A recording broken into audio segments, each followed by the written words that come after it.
Me Swapnil Jadhav, the Maharashtra updates या news चॅनलमध्ये आपलं सर्वांचं स्वागत आहे। आता आपण आंबेगाव तालुक्यातील मनसर येथील पिंपळगाव फाटा या ठिकाणी उभे आहोत। काही दिवसांपूर्वी या ठिकाणी एक ऍक्सिडेंट झाला, त्यामध्ये एक जो विद्यार्थी होता त्याला आपले प्राण गमावे लागले होते। मात्र बरेच दिवस होऊनही या ठिकाणी कोणती उपाययोजना होत नव्हती। नगरपंचायतने दखल घेत या ठिकाणी आता हे काम चालू केले आहे। तुम्ही आता पाहू शकता जेसीबी चालू आहे। आपल्या समेत मनसर नगरपंचायतचे उपनगराध्यक्ष लक्ष्मण थोरात बघते आहेत। आपण त्यांच्याकडून जाणून घेणार आहोत काय आता या ठिकाणी जेसीबी चालू आहे, काय उपाययोजना करणार आहात तुम्ही? या ठिकाणी गेले अनेक दिवसापूर्वी बरेचसे ऍक्सिडेंट या ठिकाणी झालेले होते, जेणेकरून या ठिकाणी तुम्ही पाहिलं असेल पावसाच्या पाण्यामुळं व इतरत्र काही खड्डे खुड्डे पडले होते, त्यामुळं येणाऱ्या जाणाऱ्या गाड्या स्लिप होऊन या ठिकाणी बऱ्याच जणांचे जीव पण सुद्धा गेलेले आहेत। परंतु ही अतिशय गंभीर जीव गेले होते, तुम्ही म्हणताय जीव गेले होते या ठिकाणी बरेच दिवस झाले, नगरपंचायतने काय दखल घेतली नाही आधी? हे खरं तर ही दखल यापूर्वी घेतली गेली पाहिजे होती, परंतु दखल घेण्याचं कारण न घेण्याचं कारण असं होतं का सदर हा नॅशनल हायवे आहे, या रस्त्याच्या दोन्ही बाजूच्या साईड पट्ट्या भरणे ह्या नॅशनल हायवेची खरं तर ही जबाबदारी होती। त्याच्यानंतर PWD वाल्यांना यापूर्वी आम्ही गेले 1-2 महिन्यापूर्वी त्यांच्यावर पत्रव्यवहार केलेला आहे व तोंडी सुद्धा आम्ही त्यांना या गोष्टीची कल्पना दिलेली होती, परंतु अद्याप त्यांनी याच्यावरती कोणत्याही प्रकारची कार्यवाही केली नाही।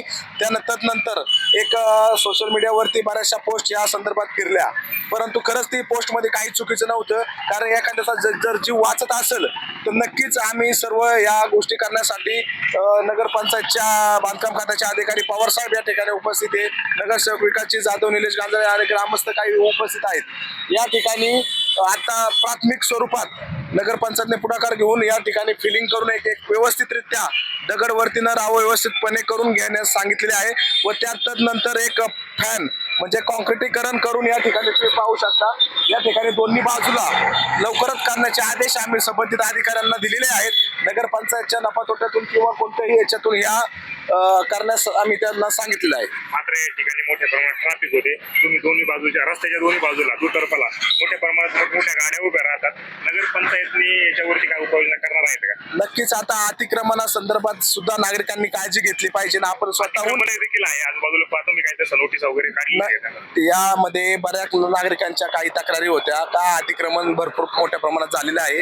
नक्कीच आम्ही संबंधित अधिकाऱ्यांनाही सांगितलेलं आहे व नागरिकांनी जे कोणी अतिक्रमण करत असेल त्यांनी स्वतःहून आपले अतिक्रमण काढून थोडं मागं घ्यावं, जेणेकरून या अशा अनर्थ टळतील। काय उपाययोजना होणार आहे, काय काय करणार आहे? उपाययोजना या ठिकाणी 1-2 पॅच मारले जाणार आहेत। बाजूने पंखा या रस्त्याला ज्यावेळेस बनवला गेला त्यावेळेस पंखा अतिशय कमी प्रमाणात केला गेलेला होता, तर आता बाजूने एक 10 फुटाचा पंखा मारण्यात येणार आहे दोन्ही बाजूनी व इकडच्या बाजूला एक मुरम टाकून रोलिंग करून त्याला फिलिंग एक लेवल व्यवस्थितरित्या होईल या ठिकाणी अशी होणार आहे। काही दिवस आम्ही या ठिकाणी बातमी केली होती, पण त्या बातमीच्या खाली कमेंट आल्या होत्या स्पीड ब्रेकरची मागणी होताना दिसत आहे। स्पीड ब्रेकर साठी तुम्ही काय? आता आम्ही स्पीड ब्रेकर टाकायला आता सुद्धा तयार आहोत, परंतु नॅशनल हायवेची किंवा PWDची आम्हाला कोणत्याही प्रकारची परवानगी नाहीये।